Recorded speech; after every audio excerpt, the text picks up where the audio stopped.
കരുവന്നൂർ സഹകരണ ബാങ്ക് തട്ടിപ്പ് കേസിൽ CPIM തൃശൂർ ജില്ലാ സെക്രട്ടറി MM വർഗീസ് ഇഡിക്ക് മുന്നിൽ ഇന്ന് വീണ്ടും ഹാജരാകണം. ഇഡി ആവശ്യപ്പെട്ട രേഖകൾ സമർപ്പിക്കാൻ MM വർഗീസ് 2 ആഴ്ച കൂടി സാവകാശം തേടി. ഹാജരായില്ലെങ്കിൽ തുടർ നടപടികൾ സ്വീകരിക്കാനാണ് ഇഡിയുടെ നീക്കം. CPIM തൃശൂർ ജില്ലാ കമ്മിറ്റിയിൽ നിന്നും 1 കോടി രൂപ പിടിച്ചെടുത്തതിൽ ആദായ നികുതി വകുപ്പിന്റെ തുടർ നടപടികൾ ഇന്നും തുടരും. വിനീത വിജിയും അശ്വിൻ പാലാഴിയുമാണ് കൂടുതൽ വിവരങ്ങളുമായി ചേരുന്നത്. ആദ്യം വിനീത വിജിയിലേക്ക്. വിനീത, ഇന്ന് വർഗീസ് ഹാജരാകാനുള്ള സാധ്യതയുണ്ടോ?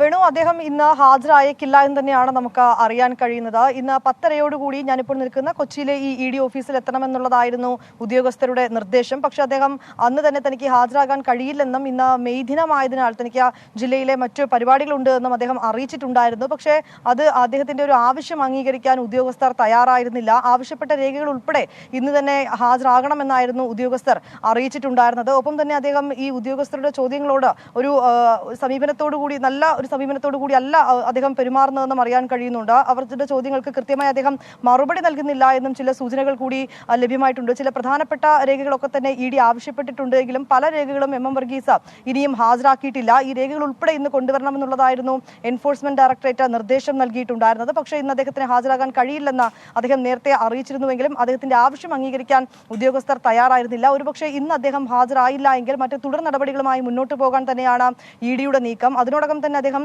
ഇപ്പോൾ 2 ആഴ്ചത്തെ സാവകാശം കൂടി ആവശ്യപ്പെട്ടിട്ടുണ്ട്. ഈ ജില്ലാ കമ്മിറ്റിയുടെയും ഒപ്പം തന്നെ കീഴ്ഘടകങ്ങളുടെയും പാർട്ടി അക്കൗണ്ട് വിവരങ്ങൾ, ഒപ്പം തന്നെ ഈ സാമ്പത്തിക ഇടപാടുകൾ ഉൾപ്പെടെയുള്ള കാര്യങ്ങൾ, അതിന്റെ വിവരങ്ങളൊക്കെ നൽകണമെന്ന് ED ആവശ്യപ്പെട്ടിട്ടുണ്ടായിരുന്നു. ഈ വിവരങ്ങൾ നൽകാൻ തനിക്ക് 2 ആഴ്ചത്തെ സാവകാശം വേണമെന്നുള്ളതാണ് അദ്ദേഹം EDയെ അറിയിച്ചത്. അദ്ദേഹം ഇന്ന് ഹാജരായില്ലെങ്കിൽ മറ്റു തുടർ നടപടികളുമായി അന്വേഷണ സംഘം മുന്നോട്ട് പോകും. വേണു. ശരി, അശ്വിൻ പാലാടിയും തൃശ്ശൂരിൽ നിന്ന് വിവരങ്ങളുമായി ചേരുന്നുണ്ട്. അശ്വിൻ, ഈ കഴിഞ്ഞ ദിവസം പാർട്ടി 1 കോടി രൂപ പിൻവലിച്ച തുക നിക്ഷേപിക്കാനൊക്കെ നീക്കം നടത്തിയിരുന്നു. എന്താണ് അതുമായി ബന്ധപ്പെട്ട ആദായ നികുതി വകുപ്പിന്റെ നീക്കങ്ങൾ? വേണു, തെരഞ്ഞെടുപ്പ് പ്രഖ്യാപിച്ച സമയത്താണ് 1 കോടി രൂപ CPM ജില്ലാ കമ്മിറ്റി പണമായി പിൻവലിച്ചത്. ആ പണം കണക്കിൽപ്പെടാത്തതാണ് എന്ന് അന്ന് തന്നെ ആദായ നികുതി വകുപ്പ് കണ്ടെത്തിയതാണ്. തുടർന്ന് ഈ പണം ചെലവാക്കരുത് എന്ന നിർദ്ദേശവും നൽകിയിരുന്നു.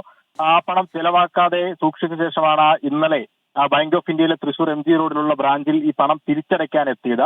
അതേസമയം ബാങ്കിലുള്ള പാർട്ടിയുടെ അക്കൗണ്ട് ആദായ നികുതി വകുപ്പ് മരവിപ്പിച്ചിരുന്നു. അതുകൊണ്ട് ഈ പണം തിരിച്ചടയ്ക്കുന്നതിൽ ആശയക്കുഴപ്പമുണ്ടായിരുന്നു. തുടർന്ന് ആദായ നികുതി വകുപ്പിനെ അടക്കം വിളിച്ച് അവിടെ വരുത്തുകയും തുടർന്നാണ് ഈ പണം വകുപ്പ് കണ്ടുകെട്ടിയത്.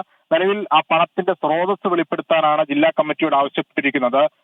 ഇതുവരെയും സ്രോതസ് വെളിപ്പെടുത്താൻ പാർട്ടിക്കായിട്ടില്ല. അതുകൊണ്ട് തന്നെ പിടിച്ചെടുത്ത പണം ഇപ്പോഴും ബാങ്കിൽ തന്നെ തുടരുകയാണ്. എൻഫോഴ്സ്മെന്റ് ഡയറക്ടറേറ്റിലെ ചോദ്യം ചെയ്യലുമായി ബന്ധപ്പെട്ട് തന്നെയാണ് IT-യുടെ നടപടികൾ മുന്നോട്ട് പോകുന്നത്. അതുകൊണ്ട് തന്നെ പണത്തിന്റെ സ്രോതസ് അടക്കം വ്യക്തമാക്കിയ ശേഷം എൻഫോഴ്സ്മെന്റ് ഡയറക്ടറേറ്റിന്റെ നിർദ്ദേശം കൂടി ലഭിച്ച ശേഷമായിരിക്കും IT തുടർ നടപടികളിലേക്ക് കടക്കുക.